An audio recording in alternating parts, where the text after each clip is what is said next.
This is my fourth video in my Still Fresh video series, the pros and cons of different types of government.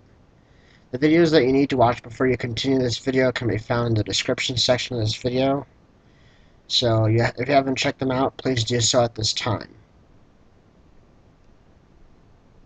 Anyway, on to the Federacy. I couldn't find the amount of information that I think would make this video very informative, but the intel that I did find seemed good enough for me to cover it in this series. Be warned, I may seem redundant throughout this video, but I couldn't find any other way to switch from topic to topic without repetition. Anyway, the concept of Federacy shouldn't be confused with the concept of federalism, because in a federal system, all territories have the same amount of influence over each other, while in a federate system, some territories have more influence on the system than the majority of the other ones. In a Federacy, at least one of the constituent parts of the state is autonomous and the others are not. If you're at least slightly intuitive, and if you've been paying attention to my videos about the Federation and the unitary state, you might have already concluded that a Federacy has characteristics of both. Like a federation, a portion of a Federacy's territories are autonomous to a certain extent. Like a unitary state, the governments of those territories can rule over the other territories.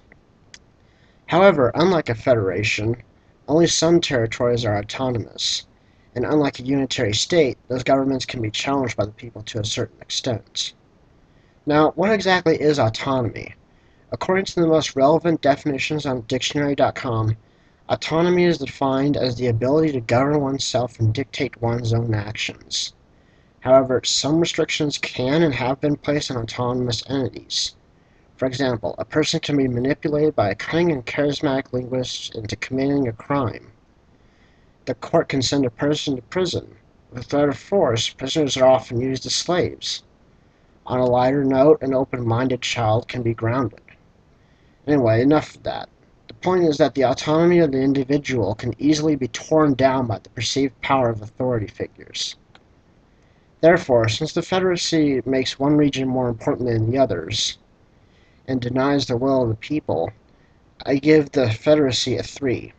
The only thing that saves it from being a 2 is that it doesn't completely ignore the will of the people, but only if those people reside in the autonomous region.